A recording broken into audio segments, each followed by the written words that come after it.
ఇట్లొచ్చి అట్లా star heroine గా craze తెచ్చుకునే వాళ్ళు కొందరైతే అభినయంతో మెప్పిస్తూ కూడా చాలా మంది ప్రేక్షకుల మనసుల్ని గెలుచుకోవడంలో కొందరు వెనకబడి ఉంటారు.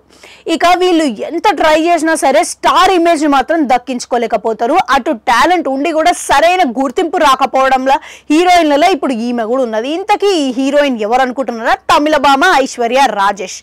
తెలుగు మూలాలు ఎన్నున్నా సరే ఇక ఈమె టాలీవుడ్ లో అడుగుపెట్టి తమిళ మలయాళం చిత్రాలను నటిస్తూ అందరినీ అలరిస్తున్నది.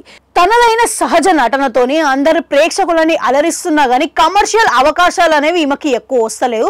కెరియర్ కాస్త వెనకబడ్డది అనుకున్న టైంలోనే చిన్న రోల్స్ కూడా చేయడంతో మరింత గ్రాఫ్ అనేది పడిపోయింది. ఇక ఈమె తమిళ ఇండస్ట్రీలో ఫీమేల్ సెంట్రిక్ సినిమాలు వేసి ఒక ఆప్షన్ లెక్క నిలిచిపోవాలనుకున్న టైంలో ఈమె టాలెంట్ ని ఎవరు గుర్తిస్తలేదని అనే భావనలో ఈమె ఉన్నదనమాట.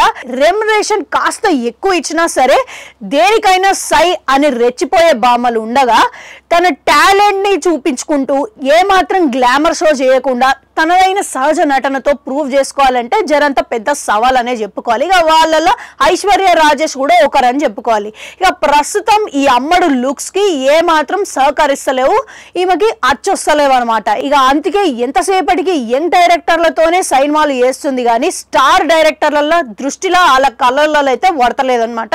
ఇక కేవలం ఒకే ఒక్క ఛాన్స్ మంచి సినిమా వస్తే మాత్రం గట్టిగానే ప్రూవ్ చేసుకోవాలని ట్రై చేస్తున్నది. మొత్తం మీద కథాబలం ఉన్న సినిమాలే చేస్తా అని రూల్ పెట్టుకొని మరి నాకు నచ్చిన సినిమాలు మాత్రమే చేస్తా, అట్లాంటి క్యారెక్టర్లే చేస్తా అని ఐశ్వర్య రాజేష్ అనుకుంటుంది.